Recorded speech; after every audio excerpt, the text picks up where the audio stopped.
But I think most people have hybrids. I bet you 30%. You got to look what the nationwide number is for hybrids. That'll tell you the truth. So, someone else is trying to call in here? Oh, Rob, your connection is poor. That's not a good sign for today.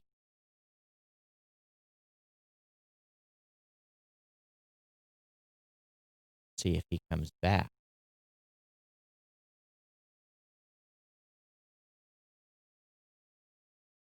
Okay.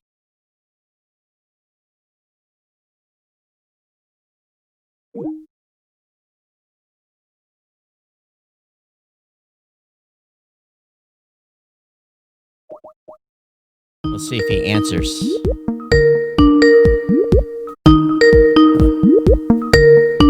Uh-oh, that's not a good sign.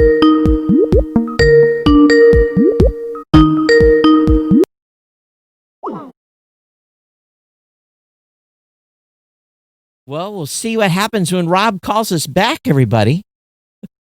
Give him a second here before we start the show. That's interesting.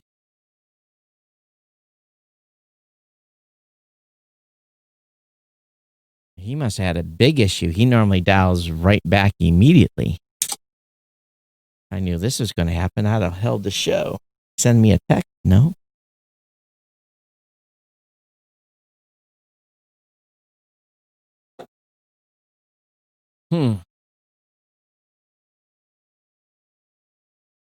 Okay, we'll give him a second. So how's everybody doing? I won't officially start the show yet until Rob gets back. Oh, here he comes. Dude, you fell off the face of the earth. I know. That's true. I was about to connect to my AT&T mobile phone connect. Okay, so I guess your connection it was on your end, not my end? Or you don't know? Well, no, I think I am connected to my iPhone right now, actually. Okay, well, we'll see what happens here. Hopefully Libsyn pays the data bill on that.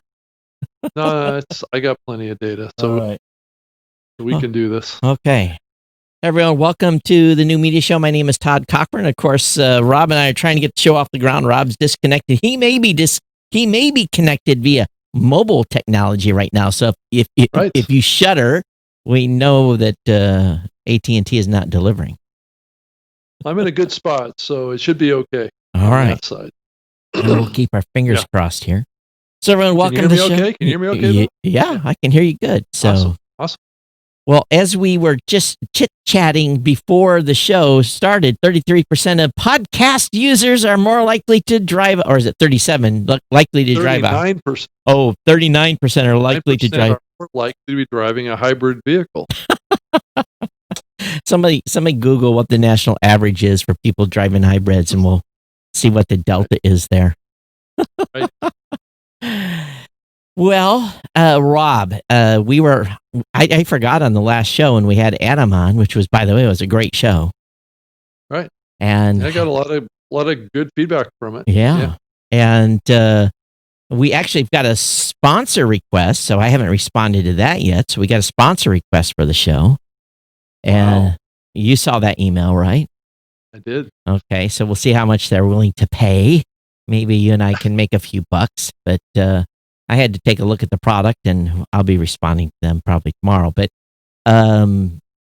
anyway, I forgot the 4th of July was Saturday, and I texted you Friday night. I'm like, dude, it's the 4th of July tomorrow. No show. So here we are. I was all ready to go, so we could have done it, but that's okay. Well, I was burgers and hot dogs about the time we would have done the show, so I kind of forgot. Okay.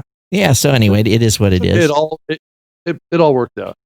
Yeah, and Mike, I had a power outage here, and I haven't reset the clock. So it is 6:12 on 4 o'clock, but it's not. We're here at 3 in the afternoon on a Wednesday. So, but hey, Rob, I'm excited. No, I'm really, really excited. You know why? Why? At some point, potentially, we're going to get rich.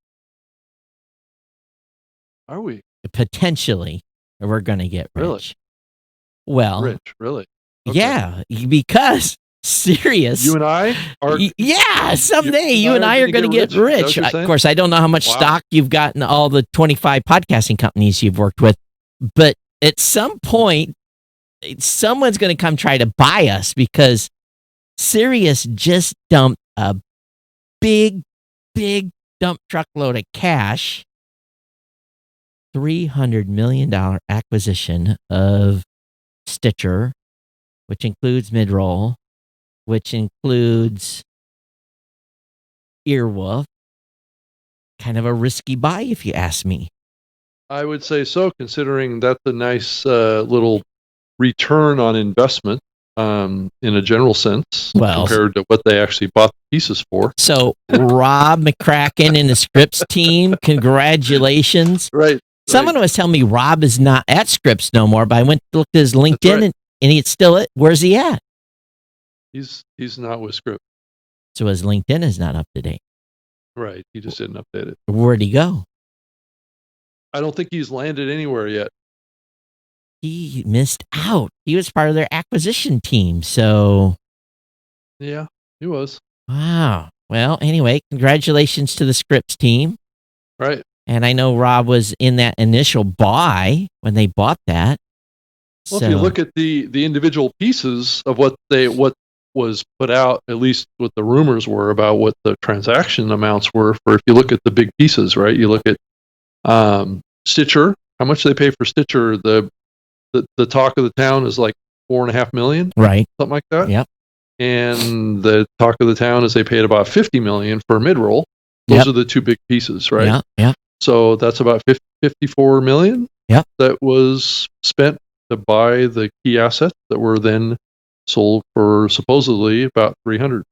So that's a 244 million, 246 million fat, big, smoking paycheck for Scripps. And they were supposedly making... It's a fundraise is what I would call it. It's a fundraise for their other businesses that they're trying to, So they were making supposedly $75 million a year. So that means, I guess that's gross. So who knows? Mainly from the ad sales side. That's the mid-roll side. Right. So, considering, let's take 50% off for, you don't clear 75 million. Let's say they cleared 35. So looks like to me that Sirius paid about 8-9 times, and we're just throwing numbers out. This means nothing. 8-9 10 times revenue. Yeah, I think that the number that I saw was around, 15 to 17 million in excess revenue after all the expenses. Whoa, only 15? So they paid... Well, 17, 15. Okay, so they paid 20 times revenue. Actual, profit. Profit, 20 times profit. Right. And 4 times revenue, yeah. Right. Holy smokes. Sign me up. Sign me up. I will retire to someplace. 75 million is a pretty good revenue number. Yeah, it's a great revenue number, but for an ad sales company. But when you only have 15 million in profit, then if that's the number, it's not so pretty anymore. It's not as pretty. And to think that they got $300 million on a company that had $15 million profit. Scripps, you guys, man, I want, hey, your M&A team needs to talk to mine because I need to figure out how to get that kind of multiplier. Yes, indeed. Especially on inventory that could leave tomorrow. Because mid-roll, that revenue number is fully contingent on mid-roll continuing to knock it out of the ballpark. Yeah. So look what Sirius has bought. They've been like a sailor on shore leave. They've been spending some money. Right. They got Simplecast a few weeks ago. Yeah. And I heard a little bug saying that there may be more to come. Did we hear what they bought Simplecast for? Has that been announced? Did we hear that number? I haven't heard anything. So there's a bug that they may be buying more. So you guys are gone to Sirius? I didn't say that. And you I wouldn't. don't know. I don't know anything other than that there may be more acquisitions coming. Well, you wouldn't be able to say anyways. You couldn't even say there was a bug because you would be an SEC violation. So we know it's not Libsyn that's being bought. So I couldn't even imply that. Right, because you would be in trouble. And I'm not implying okay, that. so yeah, so he is very clear about that. He's not implying that because that's bad. So right. So just so everybody's clear, Rob is not implying that. No, you see your eyeballs. You're like, no, nothing. Well, they're not buying us, so it's not us. Right. Holy smokes! I just love these evaluations and sales. It just does my heart a lot of good. Well, I think it's safe to say that there's a lot of companies that are available right. Let's just put it to you that way. A lot of companies that are not doing so well that are available? I don't know that I would put it in quite that.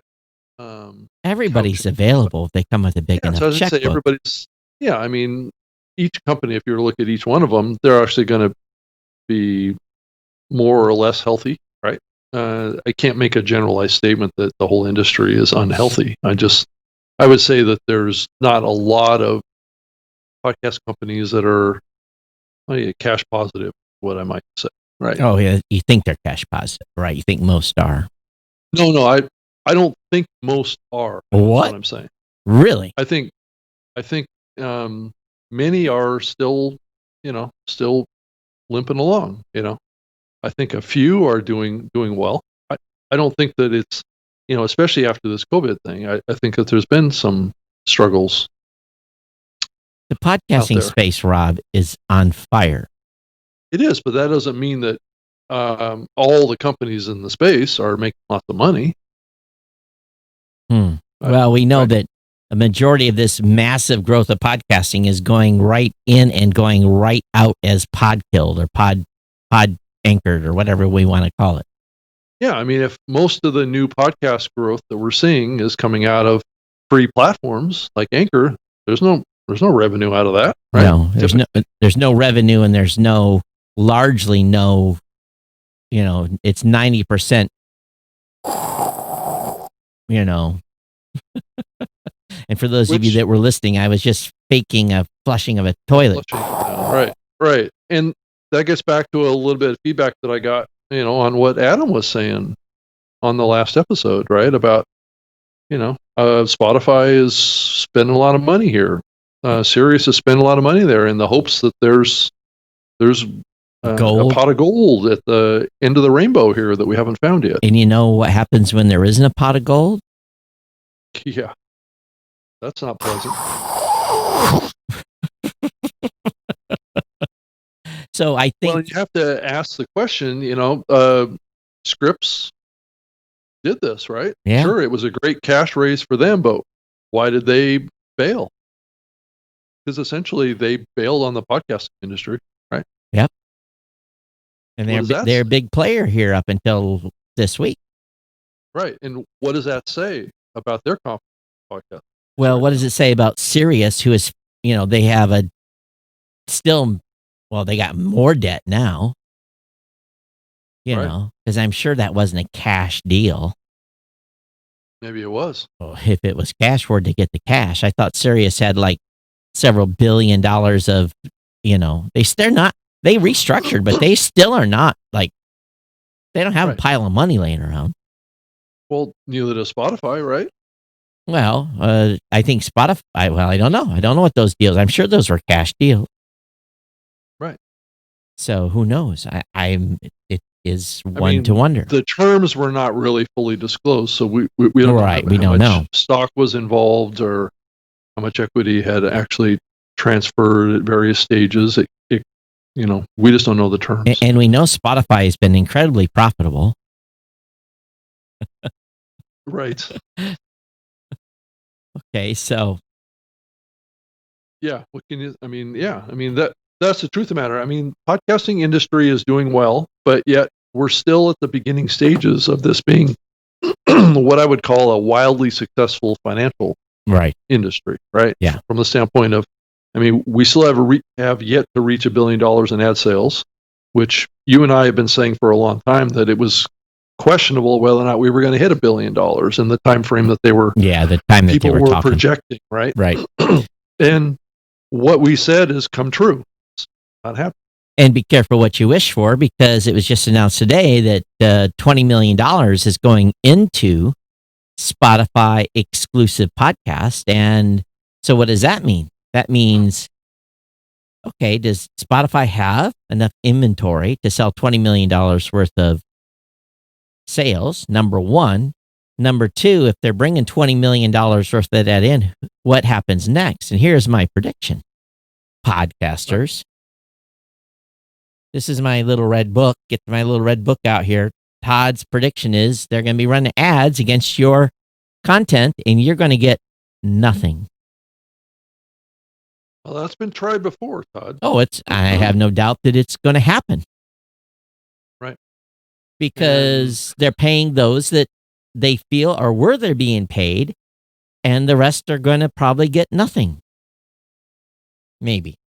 And I guess as an industry, this question was raised to me is, where do we stand around podcasters getting some sort of a royalty on content that they produce from all these big platforms? Is that something that we as an industry want to push for, like what happened with music, or like what happened with other things? We talked about that on the show before Adam's show. So, someone actually talked to you about that after we talked about it? Yeah. Oh, actually, really? Well, that could be a little bit why I did an interview on another podcast yesterday, and that topic came up on that particular interview, talking about, what's the balance here, right? There's a lot of, you look at the Joe Rogan deal, that's a $100 million deal, right? Yep. That's an example of a licensing deal that's based on scale, right? Yep. Or is these licensing deals going to be only offered to the really big shows, or is there going to be some, access royalty that's going to be paid on all content? I'll answer that right now. Yes and no. Yes, the big shows are going to get deals, and the little shows are going to say, go away. Well, because a lot of these big platforms are going to look for scale where the value is, right? So a lot of small shows that have, 100 downloads or something like that. I don't know if those shows are going to equate to a motivation on the part of one of these big music platforms to get into a licensing deal. Is it worth it for them? Is it micro payments that we're talking about now? Right. And that, I mean, that's part of a question that the industry needs to. So on this interview you were on, were they worried about this? Yeah, I think it's the balance between the power of the bigger podcast networks, the bigger shows, whatever, against the smaller content producers. I know it's one of the issues that I'm wrestling with the Podcast Academy is how do we keep the balance in this industry in place? This industry was built on indie podcasters. Mm-hmm. I wouldn't say that necessarily music was built on indie podcast or indie music producer, but this medium was. So does that mean that we move on from, embracing indie producers and keeping them on a level playing field with everybody in the space? And does that equate to monetization, or is that just limited currently now to access to audience? And that's where the value equation comes in for indie producers. For the analogy I want to use, I can't use, but we are, as indies, they don't care. We don't count. They love having our content for free. And they love offsetting their bills for free. Yeah, because they're looking at it as micro niche content, which will aggregate, I think one thing that we've always said on this show for a long time is that there's not a lot of duplicated audience across large groups of indie shows. So you can scale based on total numbers of indie shows. Yep. But because each indie is so small, they can get away with kind of not getting into a royalty relationship. So what it also tells me about Sirius and their buy is they would not be doing this unless they are thinking ahead 10 years. I'm sure they are seeing dwindling number of subscribers. Well, they still haven't closed the deal with Howard Stern. He's a linchpin at Sirius. Right. Well, it's a cost savings move too, right, Todd? I mean, we've been talking about that for a long time too. That's where if they can convert listeners from music listening over to podcasts, they don't pay a royalty on podcasts, but ding, they do ding, on ding, the music. ding, ding, ding, ding, ding, ding, Right. ding, ding, ding. Right. Because we're all a bunch of chumps. Ding, ding, ding, ding, ding, and giving them our content for free. Ding, ding, ding, ding, ding. Right. Podcasters, though, are going to say, I'm on Sirius XM. Woohoo! Are we ultimately going to see a stratification of various levels of content producers based on audience aggregation? As an adjunct to advertising, stratification that's already been going on in the medium. Well, they definitely spending some money to do something. In a big, in a scheme of things, $300 million in a big conglomerate deal like that is, not that much money. For them, that's, Well, they pulled together a lot of technology and a lot of services and a lot of expertise in that deal. Yep. I think. Yep, they did. That they didn't have before. Let's just call a spade a spade. So they got a lot of podcasting expertise in that deal. Yep. So now they're going to roll that all together, and we'll see how that looks in the end. But here we are. And I know we have a whole plethora of people that I know the Apple folks listen to this.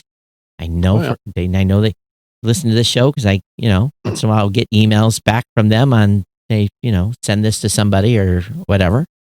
So I got an email from the Apple team just today. So yeah.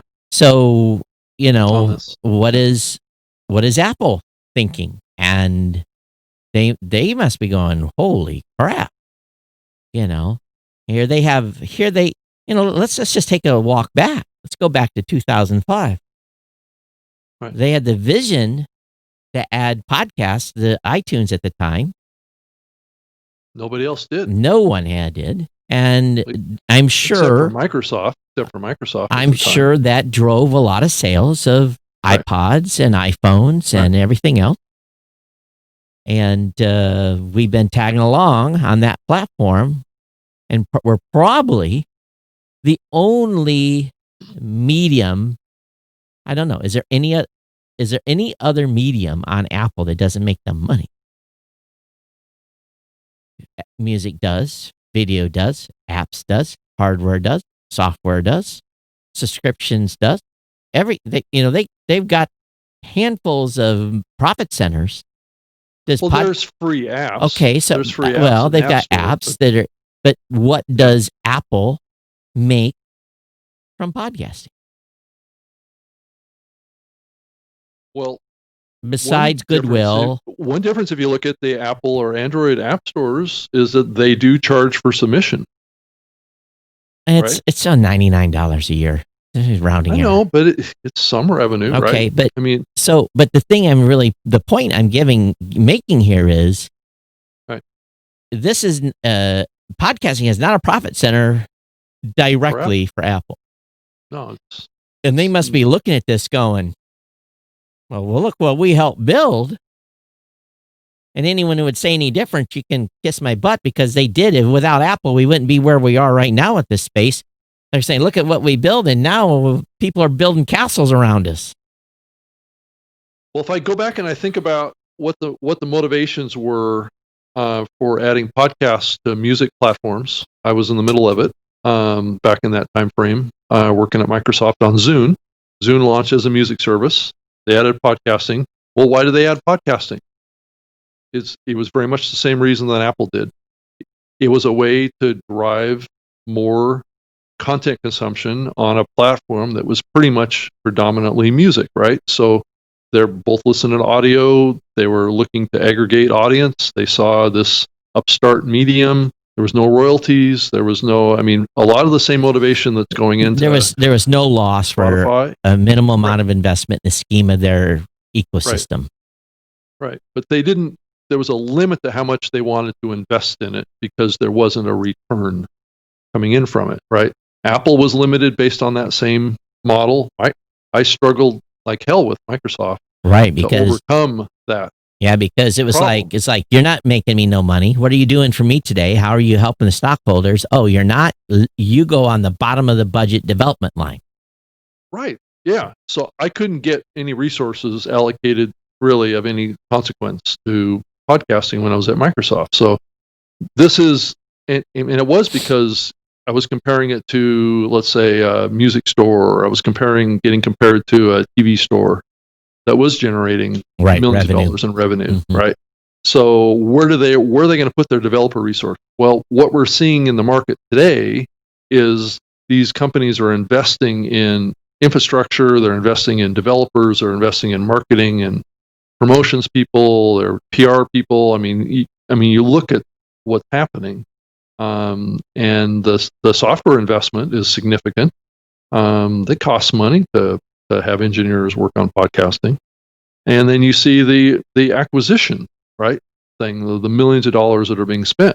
There's a growing expectation that these platforms are going to make money from podcasting. Absolutely, they have to. Right, and somehow this gets back to what you were just saying, Todd. That they're gonna force their hand in this. Here's another thing too. Their initial play is obviously, we can offset music royalties and pay these people these how dare we have to pay them royalties? These music artists that have, so they're getting screwed. They're trying to get away from that. They're getting screwed for every minute a podcast plays. Some music artist, loses a penny or whatever it is. Right. And then that's business. Todd. That's I know, but business, right. Here we are. Our content, it's free. They love to give it away. All they want is listeners. They want people listening. They don't care about making any money. Right. So we're gonna put this shiny lure out there that has a spinning logo on it of a distribution platform and say, you come over here. Come on over here. Come on over here. There's 150 million people. Come on over here, and we'll get you a few listeners here or there, and you'll be happy, and you'll shut up. Well, Todd, it is true that a large percentage of the podcasting space doesn't care about revenue. They don't care. Right. Right, because either they're doing a branded podcast, they're doing a company podcast to support their existing business. Matter of fact, I was just talking about the possibility of launching the Podcast Academy podcast. That concept, shows that are supporting other businesses don't necessarily have to make royalty revenue. But they're not necessarily the shows that are getting traction on Spotify either. Right.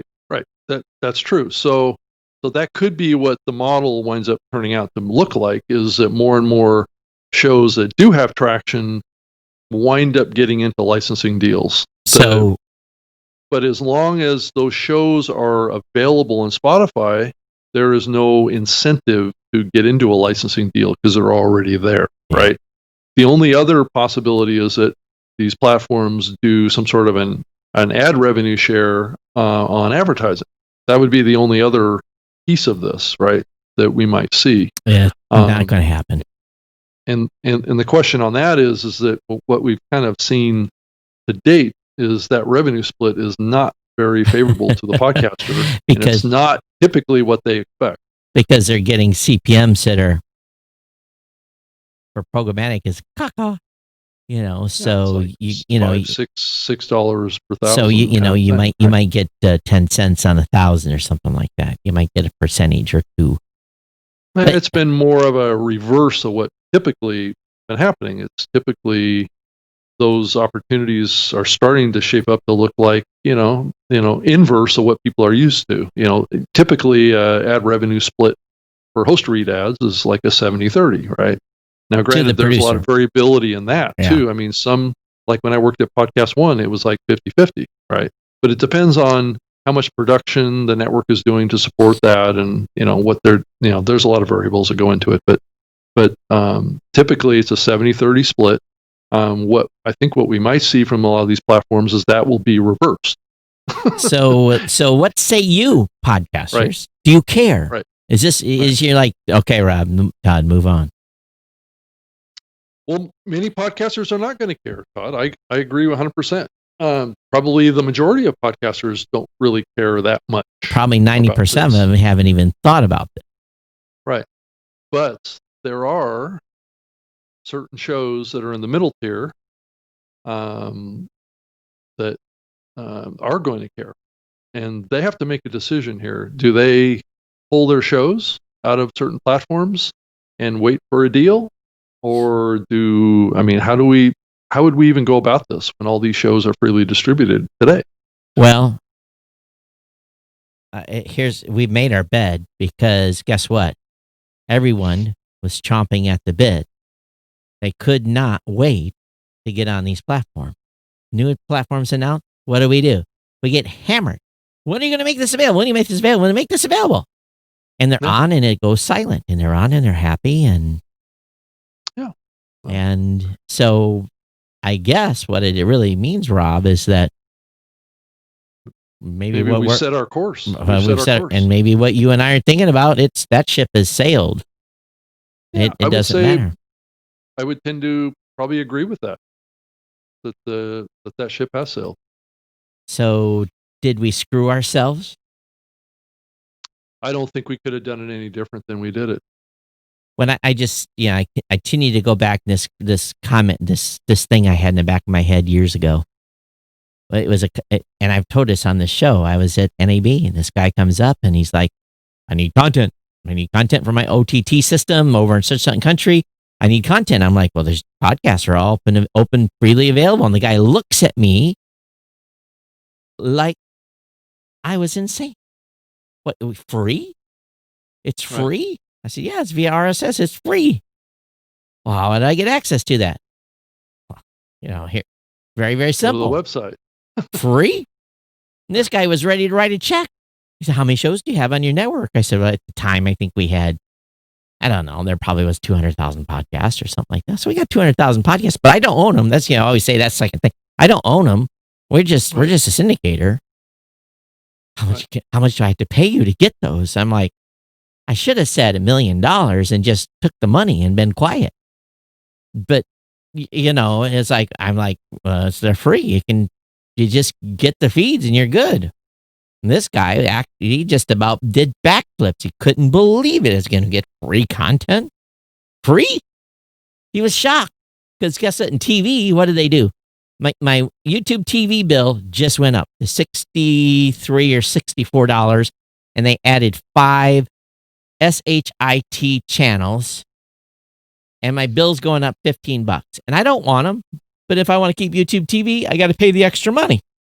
Right. I cut my cord to get away from a high cable bill, and now YouTube is adding JUNK junk to that TV offering. And I can't say no. In TV, you can't buy a la carte. The television executives say, well, yes, you can have our 5 channels. How many subs do you have? Well, okay. You have this many subs. He gets his calculator out, does a little math calculation, probably takes him about 15 seconds. He says, you can have all my channels for $6.95 a sub. Right. And YouTube goes, you make that $6? And the guy comes back and says, no, how about $7.50? Right. And YouTube says, "Oh, okay, $7.50." And YouTube says, "Well, now I got a administrative fee I've got to add to that. So let me add $3 administrative fee per sub to manage that because I got to pay someone to do this reporting every month to this guy. And oh, by the way, we got 2 more channels and whatever. Okay, so let's just raise it $15 for these 5 channels. It's the biggest snake oil stuff. So here we are as podcasters, right. And we're not even networked up. We're just like, yeah, you can have my content. Here it is. Go ahead. Oh, thank you for taking my content. Right.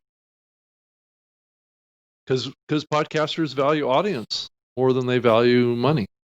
Audience and attention and fame is more appreciated than getting paid.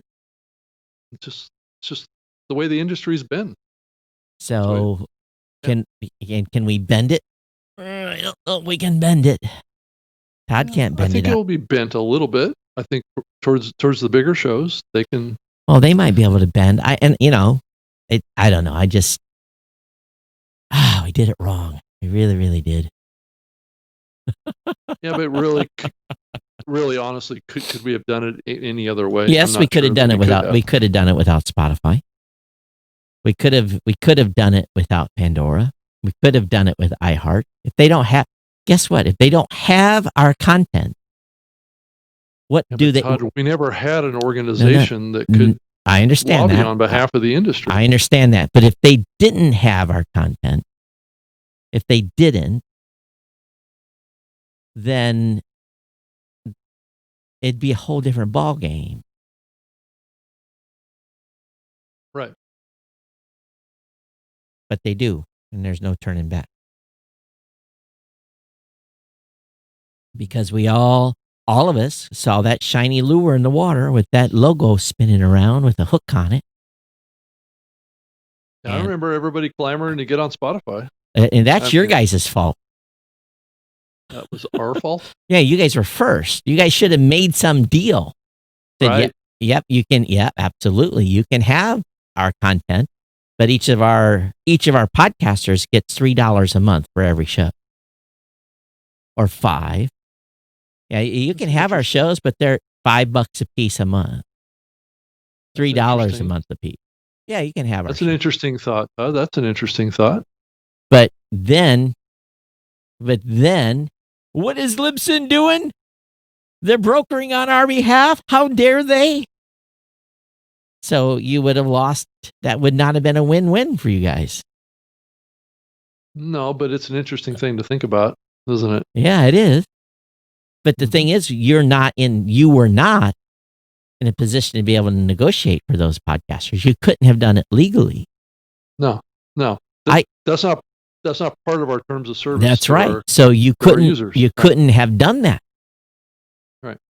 But it is an interesting thought.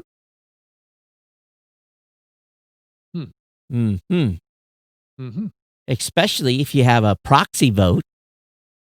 You put a proxy vote out to all your audience members. Say, listen, we know you love being over here. We think your content is worth this much per month. Why don't you let us do a proxy approach to see if we can get you some money for your show on this network every month? But your arrangement is if we don't get it, you have to come off. But would that have to be based on some sort of a download scale? I think it has to be valued on what the show size is. It can't be what the show does on their side. That's their job to promote it. Has to be what the show size is on your side. But you can't put the horse back in the barn. So you're in a weaker negotiating position now because they're already over there. And you're going to say, well, it's worth $5 on this side, and they're going to come back and say, well, we think it's worth $2 or $1. Well, because we're showing on our platform that your show is only getting so many downloads. Right. So we're only willing to potentially pay a royalty based on the downloads that are available only on Spotify, which is the models that they're using for music, right? Right. But the horse is out of the barn. You can't go backwards now. Is that really true? Well, I'm not sure you that's could, really true. but you're not going to negotiate from a position of strength. Because so if they'd have come to if we'd have been thinking 5 years ahead and known that they were going to do what they have done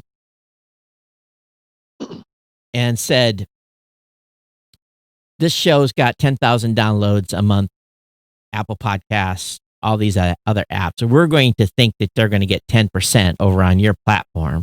They're going to get an additional 500 downloads per month. That's going to make that show worth. This is speculation. This is pre the show's going over there. And you do the negotiation out. You basically say, okay, we're essentially going to deliver you 5,000 shows, and they're going to get 1 million downloads, and this is what this is the value of that we're going to bring back to our content creators. And before they go on the platform, that's the deal you make. Now, future on deals where you're negotiating in year 3, 4 to renew, they're already saying, hey, you're not delivering 1 million, you're only delivering 800,000, so we're not paying as much. So, but you've already missed that base. So now you're on there and they're only delivering 800,000. They're saying, well, we'll give you, instead of giving you that $1, we'll give you 50 cents. Right.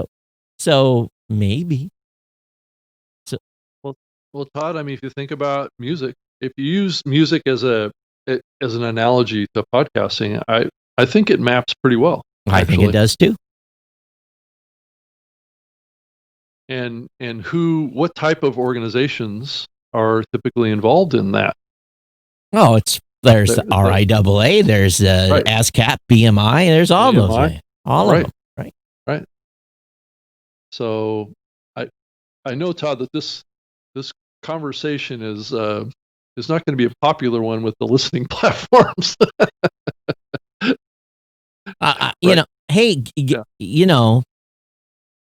You guys are offsetting your royalty payments to artists in millions of dollars. Right. On the backs of content that you've gotten for free. Right. And charging a subscription to get access to it in many cases. Well, you supposedly ad free. So, of course, I know you're not running ads mostly against this content yet, because I think you already know in the back of your mind the podcasters are going to get pissed off when you start running ads in between. And maybe the money you're saving on the royalties is going to be such that, we don't never have to run ads against content. But somebody's going to get greedy. I agree. They're going to say, hey, let's double up. We're saving money for every song, for every minute. We're paying less royalties. So we can add to our bottom line. We can double up by running an ad there. And now I've really offset 2 minutes because I've made enough money on that one ad. So I've made 2 cents versus saving a cent. I've saved a cent. That's a good analogy. Right. So someone at some point is going to say, hey, I've just spent all this money to acquire these 2-3 companies. So we have an obligation to the shareholders. So you can see where my brain's working, but yes, we're not going to be popular with the. Now give credit where credit's due. Pandora has thought about doing rev share, but we haven't seen that yet. Well, yeah, we haven't seen that yet. Yeah, that's about all I'm going to say on that. But yeah, I think that you and I are going to have to wear bulletproof vests, Rob. Yeah.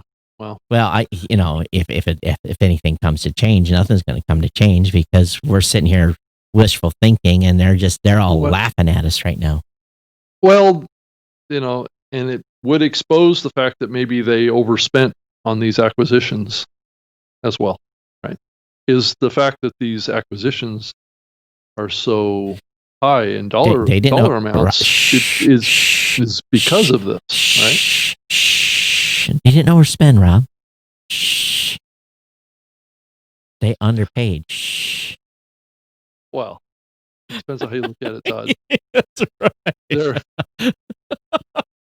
They may not want to do a royalty deal because of that, right?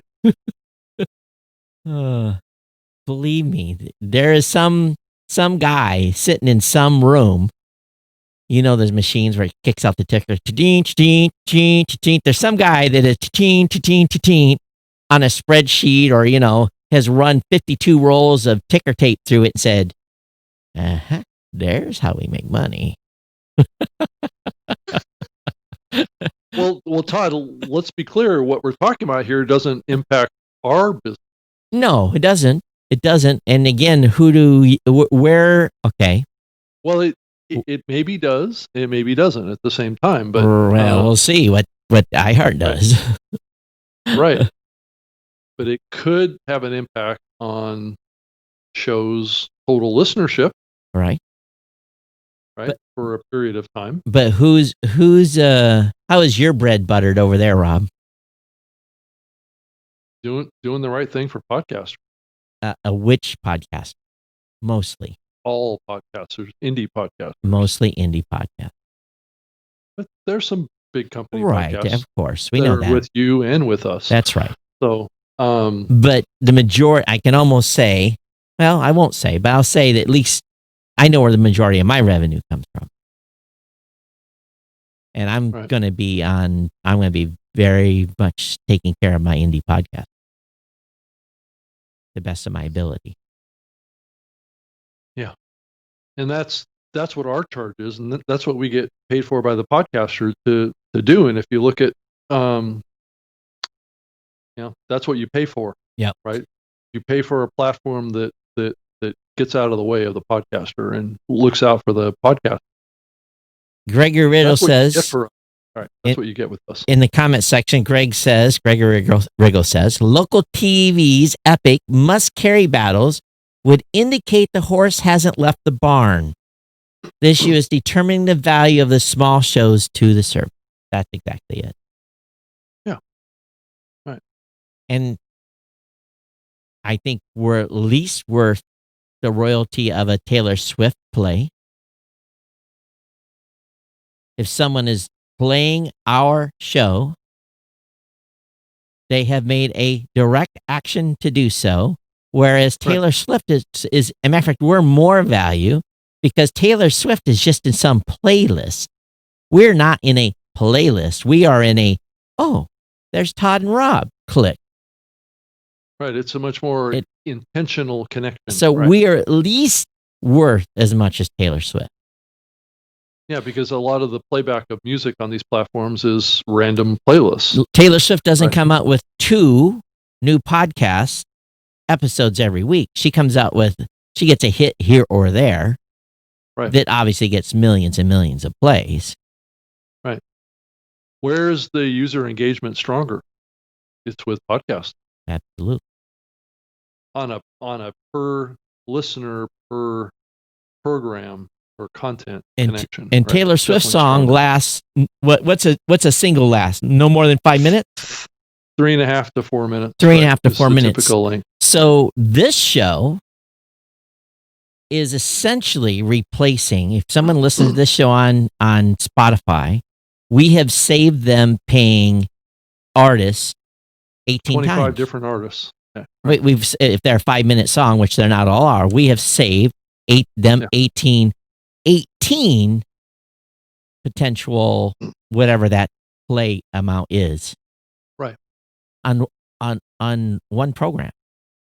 So what is so our value is more proportional to the length.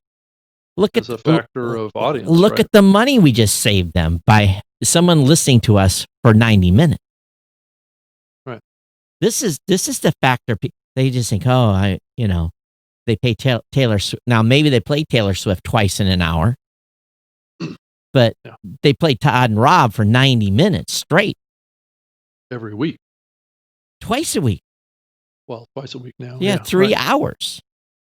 Right. And they don't have to pay 3 hours of royalties because someone listened to us on Spotify. Now, not many do. Right, because we don't match the demographic. But if we did, think about the money. Look at, we should be of incredible value. We should be like 10 cents a listener. Mm-hmm. Yeah. And multiply that out on CPM. And they're still saving money. So Todd, what's your recommendation on how to proceed and make this happen? Until the podcasters, do you have any thoughts on that? Until the podcasters all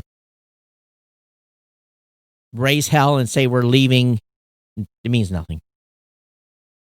Unless you over there at the Podcast Academy can get your collective heads together and say, is this what we need to do? Is this an agenda? And over the next 3 years, we work towards getting some sort of system in place. Because this is not going to happen next week. This is a 3 to 5 year battle. I think it might have to be done by a different organization. Well, then, hey, RIAA, you want to talk?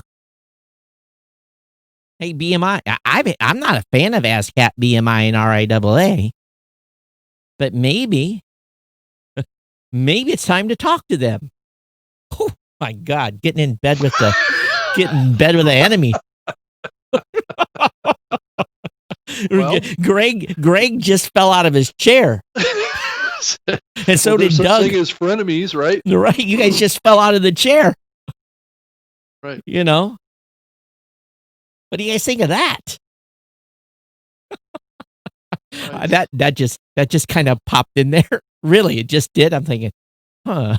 Well, but let's be frank. Those organizations are not friends for the artist. They don't take care of the artist. They've screwed the artists and the rights holders. They have not done a good job protecting them. So, they're the enemy too. They're the enemy of the artists. Right. So what we're talking about here is something completely different than that in some ways. So not really. I mean, it almost feels like a separate organization that's its charge, right? So you basically Greg goes ding ding ding ding. Get a group of attorneys together, right? Oh my God. Copyright attorneys, right? Yeah, they'll be the ones that are driving the Lamborghinis, not us. Well, but you got to have legal horsepower behind you to get it done, I think. Yeah, you do. That's the thing, right?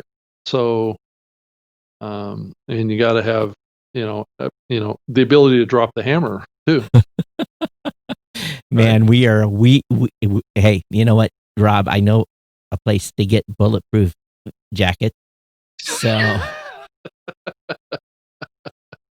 We're starting a revolution, Todd. Is that what you're telling me? Well, no, it's this we have to be careful because we are talking a revolution, my friend. I know. And when you're talking revolution, you become enemies of the state, and that could end badly for both of us. What state are we talking about here? We're talking about these companies, right? And I don't know if anybody from Spotify listens to this show. I have no clue. I don't either. I'm sure they'll hear about it. I'm sure that James Cridland's going to write an article about it tomorrow. So.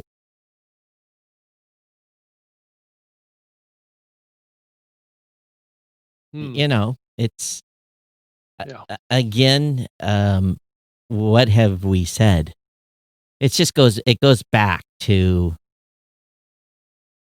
okay, so we saw this announcement today on Megaphone. They're going to do attribution for everything they do.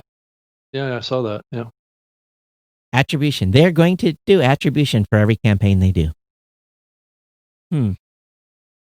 Well, that's an interesting conversation if you reflect on it based on the IAB call we had today. I don't know if you want to mention anything about that call today, but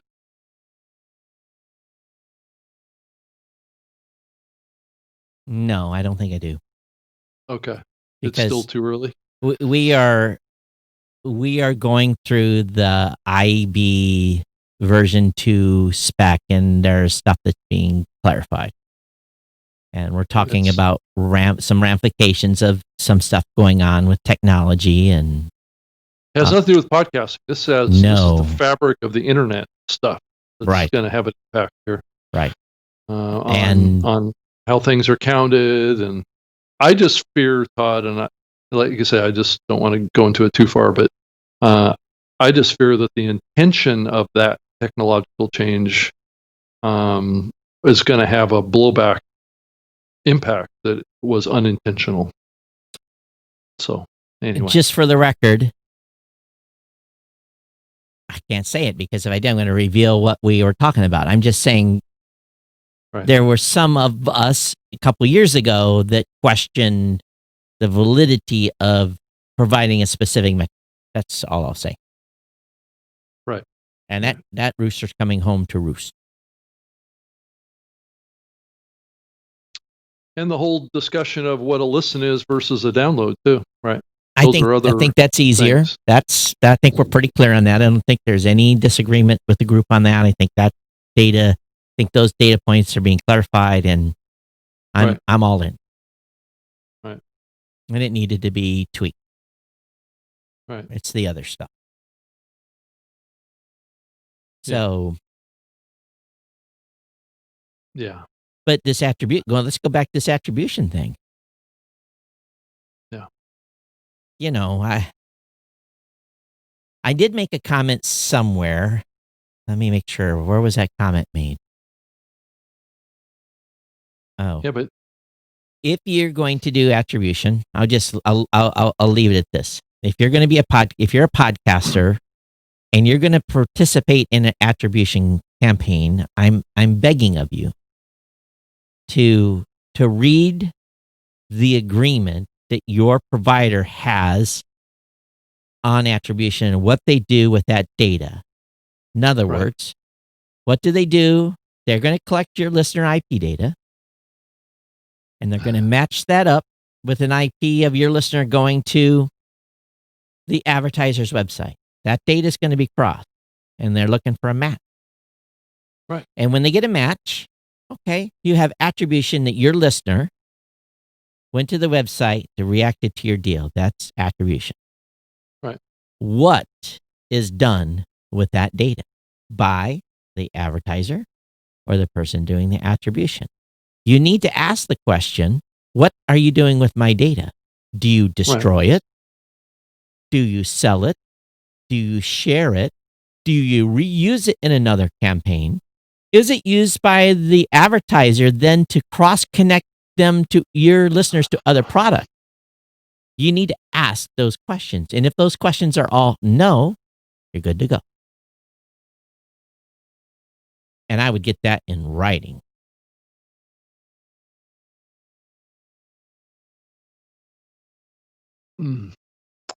I just worry, Todd, that the horse has left the building on this. On attribution? Well, just no, IP track. Well, I love data. I don't mind my position has shifted a little bit. I don't mind attribution so long as I know exactly how that data is being used and how it's being destroyed and how it's not being retained after the attribution event happens. Right. Retention data, cross-sharing, selling, all that. If you're just going to attribute my listener to a sale and say, thank you very much, we had great performance, let's go another round on advertising, and we throw the information away and we don't use that for retargeting it, keyword is retargeting, anywhere else, I'm good. You retarget my audience, I got an issue with that. Because no longer am I, okay, number one, retargeting. No longer. I'm not getting paid again. Right. And now you're using my listener data for something else. Right. So just gonna make money from that in a different sale opportunity so that isn't linked up with your show. And I don't necessarily, if they're going to pay me, I'm still not going to want them to do that. But it was just, incidental. But I want them to, I don't want that data being sold. Now, if my listener is able to opt in and say, yep, go ahead and sell it, good, I'm good. My listener says, go ahead and share it, I'm good. But they can't. Yeah. Well, Todd, this is also another one of those areas of value that these big platforms are looking at as you look to the future. These attribution aspects can be more fully deployed on these closed platforms, right? And you have to be guaranteed that the attribution platform is not taking your data and rolling it up into theirs. Well, I think it's fairly safe to say they're going to do that. Well, it depends on how the agreement's written. Right. There's just so much motivation to do that. Unless it's explicitly illegal to do. Let's put it this way. But it's not. I have presented, I won't say who, I have presented. Once you click OK, right, in the app to accept tracking. Right, that's different. That opens the box. Right, it does. That's the key that opens the box. Yeah. But I have asked for specific terms on stuff, and I'm still waiting.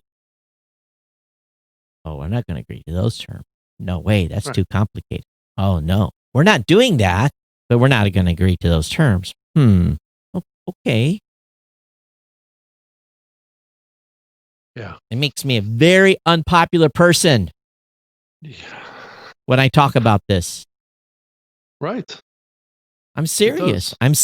People, they talk about this in their boardrooms. Talk about me talking about this on this show. Yeah. I mean, this is a well-worn path for both of our companies.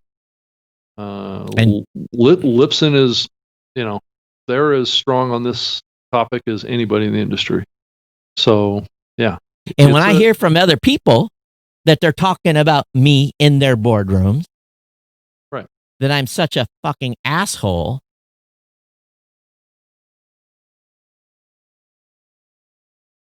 Oh, yeah. Yeah. Because we're telling podcasters. It's not what they want to hear. No, because we're telling podcasters what to ask. Right. We're informing, just like this whole episode is about kind of hopefully opening some eyes in the podcast community about what's going on. And we have some choices to make. When you're called, and I'm sorry I'm being explicit, but when you're being called that you have pushed them button. Right. Well, business models is what it's called, Todd. You're kicking their business model in the butt. All I want's an agreement. Mm-hmm. Yeah. I should go in the attribution business, Rob, because I would provide that kind of an agreement. Mm-hmm. Huh. Right. Yeah. Let me write that down. So, anyway, we've definitely I'm on to something. Gone off the deep end on this show today. So there's a lot of other news going on in this meeting. There is? Yeah. So. Boy. Probably none bigger than that, but.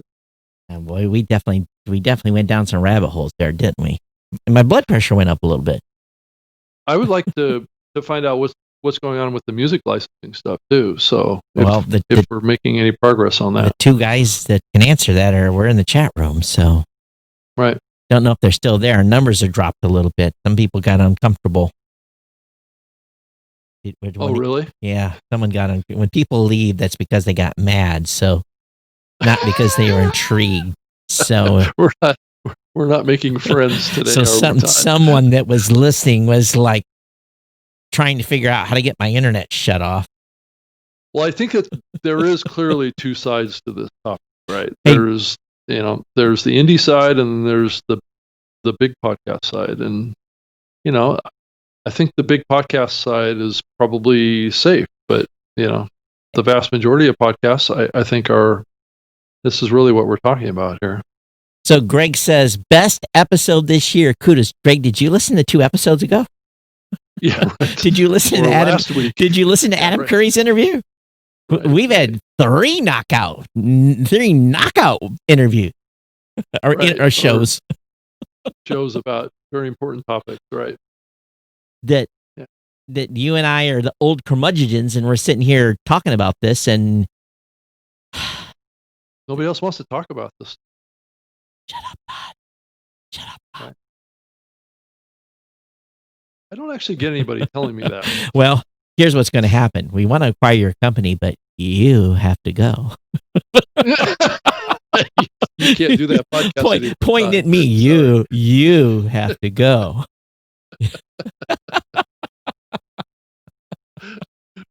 Yeah. Right. Eileen said maybe they had kids in the room. Yes, we went explicit there for a second. Right, we did. Yeah. I mean, if you're at the cutting edge of stuff, tend to bleed a little bit, right? So that's not the first time this has happened to us. No, it's usually instigated by me a little bit. So, but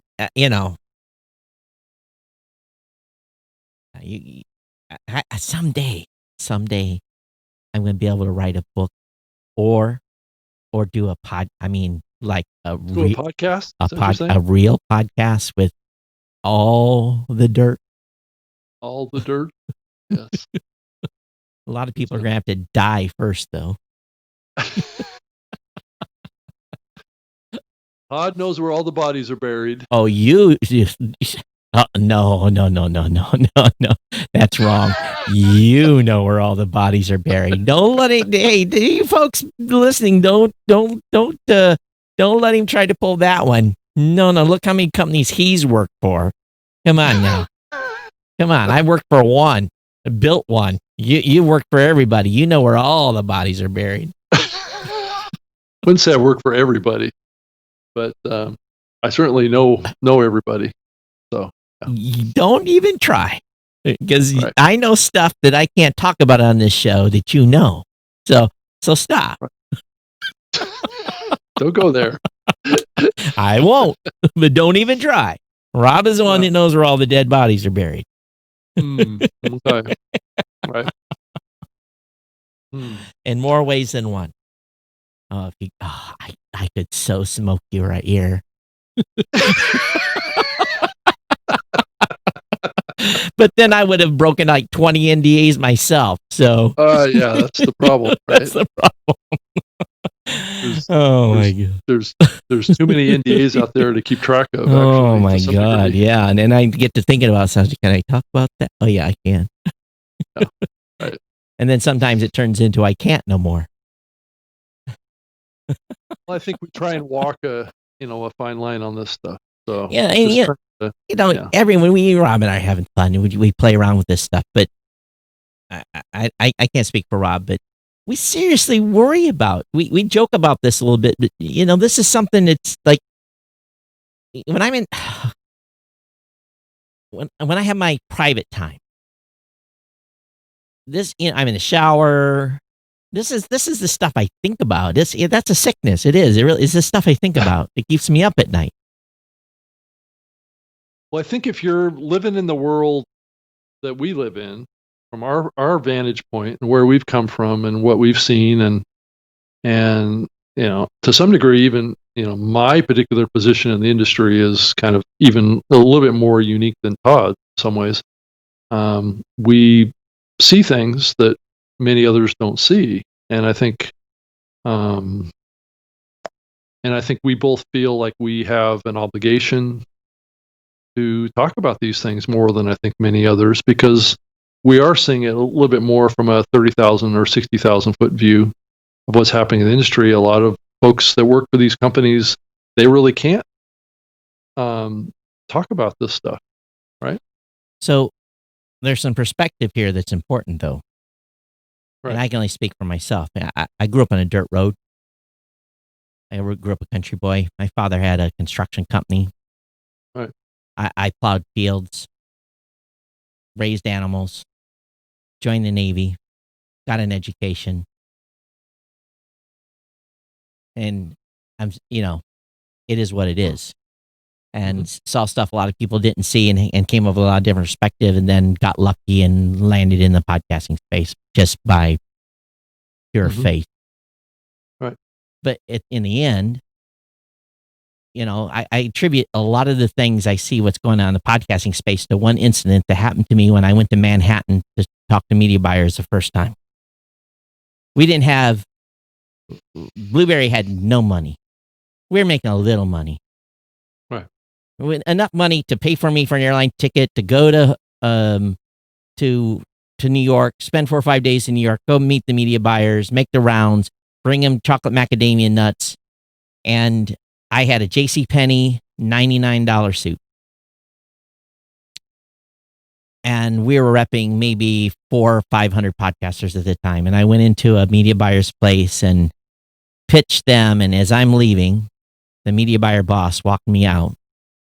And she grabbed my shirt, or grabbed my suit back by the suit. And she stopped me, and I stopped and turned around, looked at her. She says, "Don't you ever come into my office with a $99 suit ever again." Now, that at that point made me go, "Oh, you value what I wear more than you value what I presented to you. And I'm not going to get your respect to be able to get your ad dollars until I come in with $1,000 suit." So I went and bought $1,000 suit. Right. Did it make a difference? Didn't make a damn bit of difference. But just that attitude, and I just got to thinking, and this is why I've said over the years, the suits is where you have to watch out. So I'm just a content creator at heart. And I just care about podcasting. You do too. We both have. I've dedicated 15 years of my life to this medium and trying to make products and services and help podcasters succeed. Right. So I take this pretty personal. Yeah, and there's always this regular flow of things that the industry needs to, think about, as they think about the future. I thought it was interesting talking about Spotify a little bit, that one of the analysts that analyze, investments in public companies came out with a underperform rating for Spotify after the Joe Rogan deal. Well, someone said that Joe Rogan's deal might be illegal. Someone had popped some article on that too. Oh, I think it was Michael Robertson. I haven't read that yet, so I don't even know what he was the founder of the mp3.com website back in the mid 2000s. But anyway, he was saying that there's a clause that you can't license music content or for more than some percentage or something, some dollar amount or something like that. Oh no, duration of time. I think is what it was. You can't license something for more than 12 months or something like that. Well, that's I think it's different than music.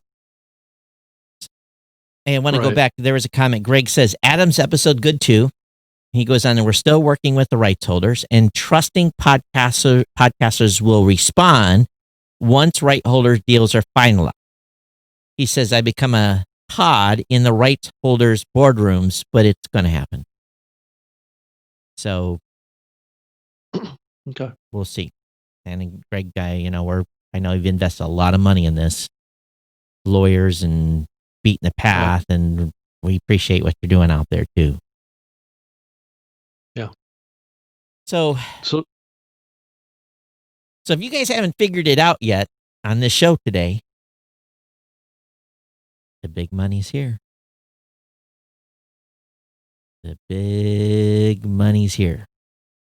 And those big players are gambling some big dollars on this. I mean, for companies to spend that kind of money on something is, we have to really think about, why they're doing that. But on the opposite token, fair warning, they spend that kind of money, they will dump it in a New York minute if it becomes a anchor. The dog. Right. And then things change.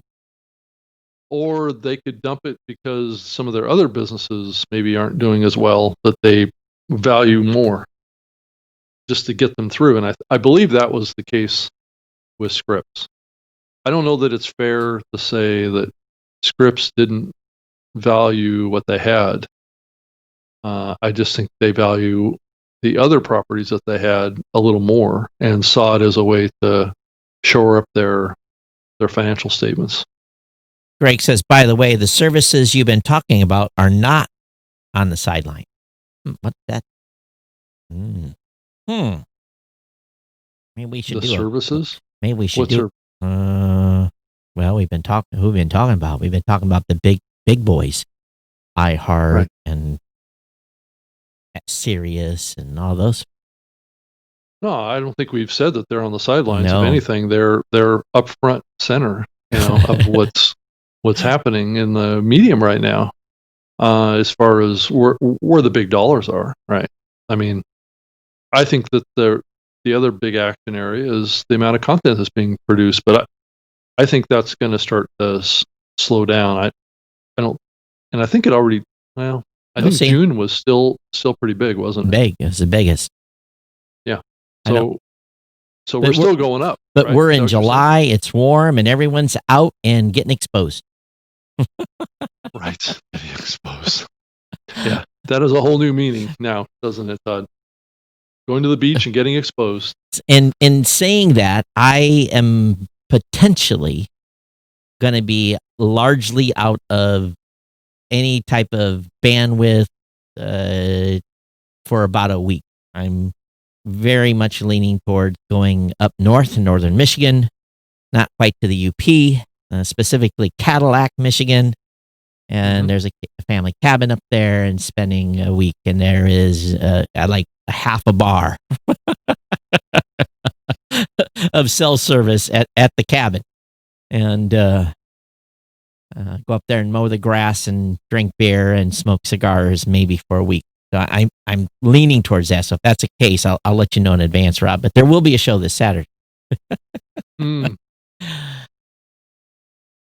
Todd, this analyst with Spotify is basically saying that he doesn't believe that it's likely Spotify will generate much earnings from podcasts, is his comment. I think that's an interesting comment coming from an analyst that's looking at the investment in Joe Rogan. But he also made a pretty bad call. I think there was an antidote in the news article that said he made a bad prediction on something else before too. So, yeah, I'm not saying that these analysts are accurate or always correct. I think they could be rather manipulative. It might be a nice way of saying it, of trying to drive directions of their investments. Maybe. What do you think? I almost forgot something. Keep talking. I have to grab an envelope. You do? Yeah, okay. Take me just a second. All right.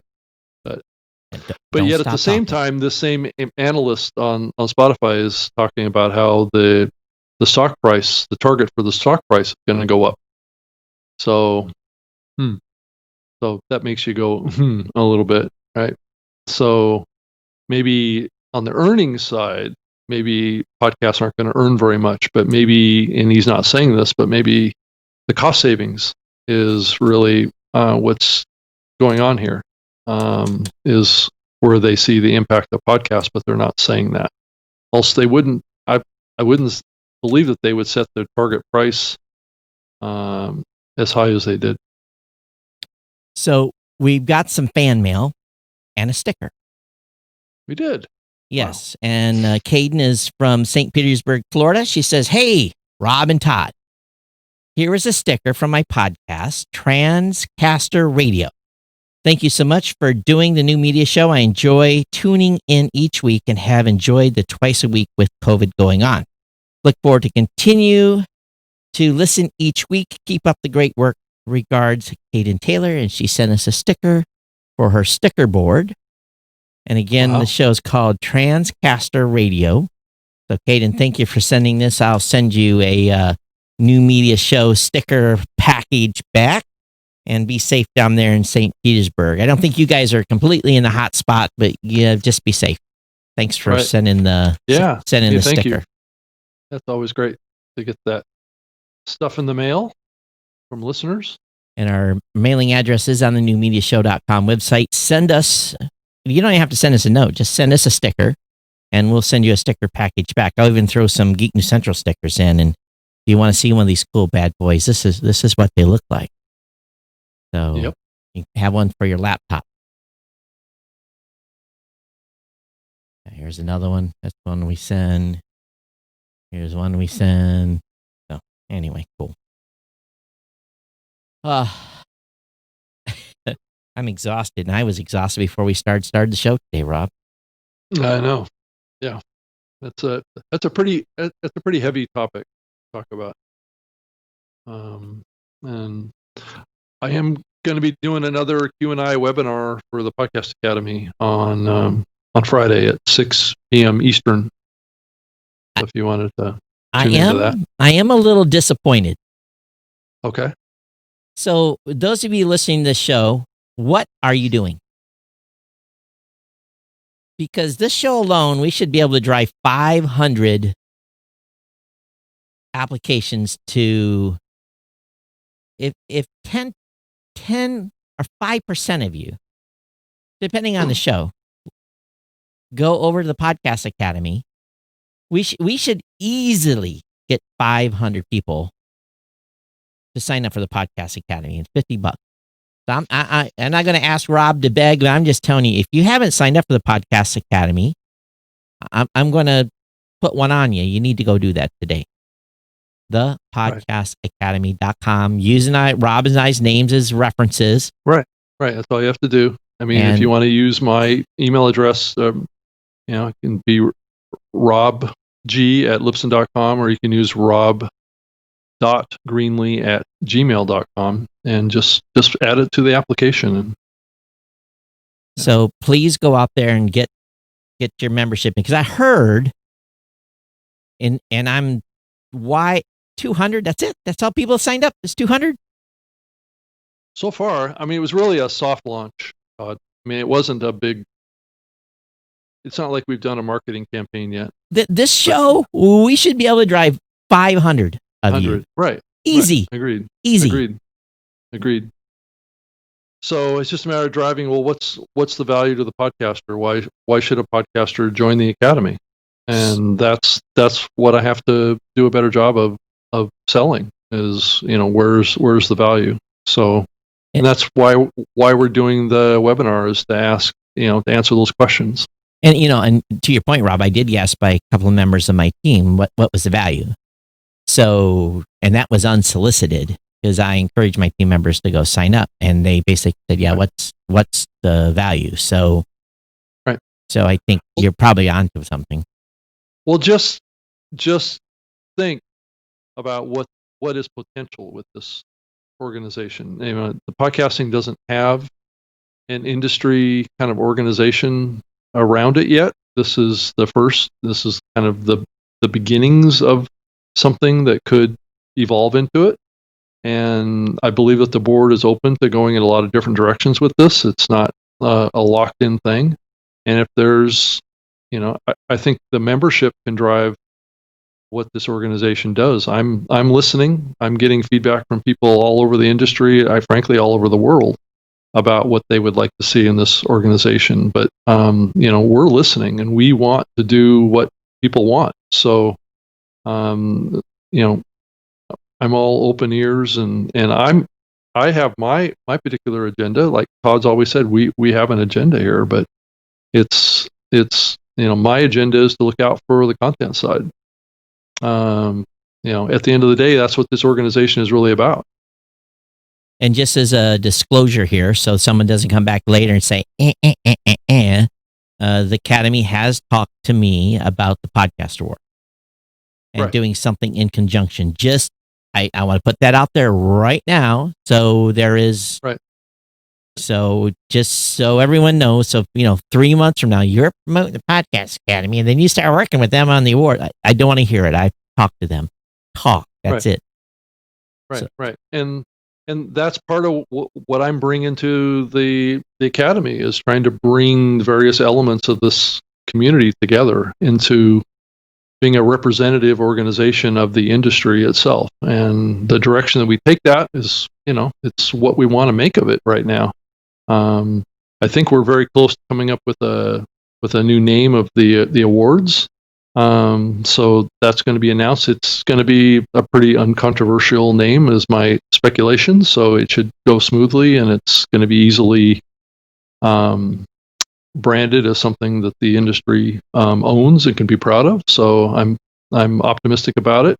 I had a few ideas of what I wanted to do with it, but this is a democratic organization too. We're all putting in our ideas, and just like all the members of this organization are going to be, tasked with giving us their ideas. And what I want to hear is feedback. Make sure you go out and buy all the domains associated with the award's name as soon as you can if they're available. Right.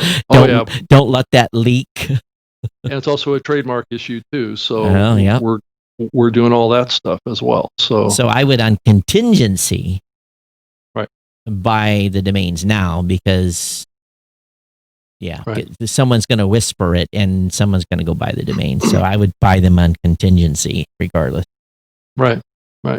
Because even my team says something, I'm like, I'm go check that domain in 849, and I buy it. Just think I've got dozens of those that we've thrown away over the years. But but if you have questions about the organization, this webinar on Friday at 6 p.m. Eastern is going to include myself and Michelle Cobb, who's the executive director of the Podcast Academy, and we're there to take your questions and to take your feedback too on what you would like to see the organization take on.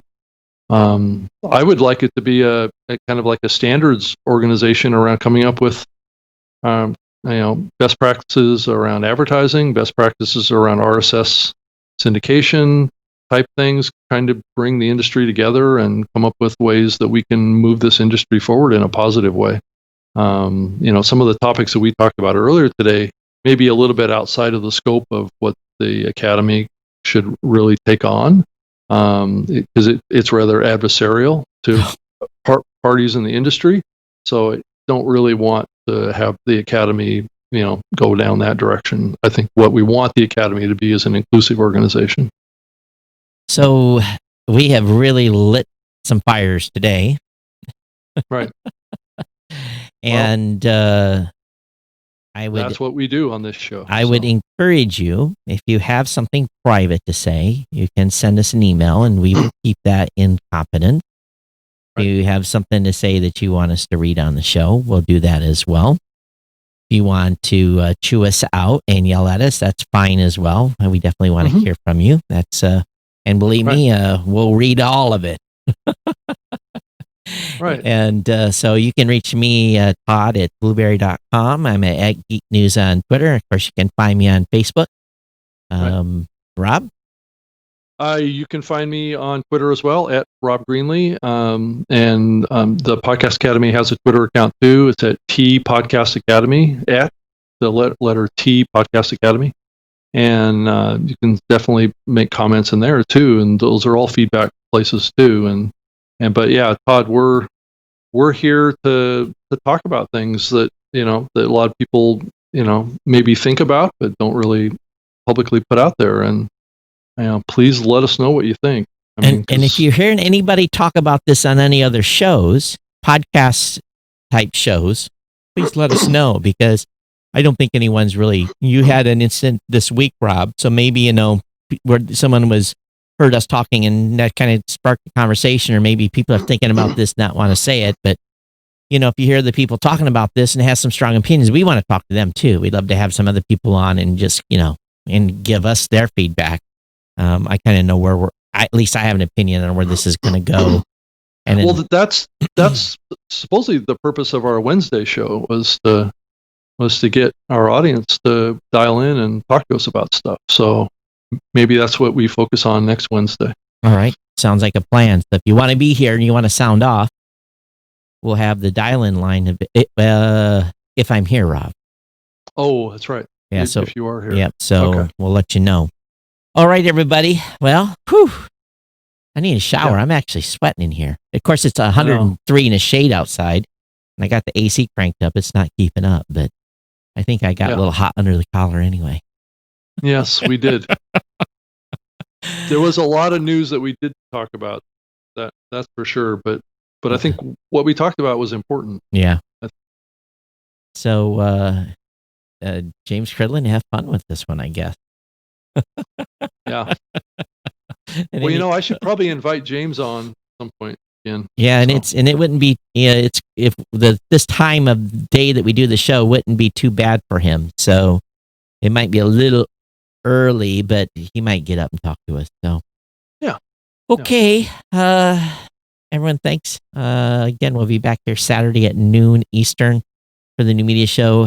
Maybe we can even open up this coming Saturday, depending on what we going on. Let us know what you think about the Adam Curry interview. I'll hear some feedback on that.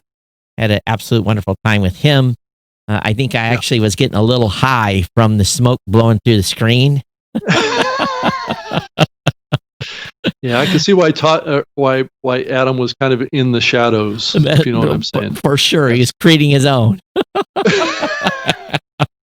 It's kind of a fog, I think. Yeah, just a little bit. Yeah. But I think that was his vape. So anyway, I'm teasing. But all right, everyone, thanks for being here. We'll see you next time on the New Me Show. Thanks for being part of our group.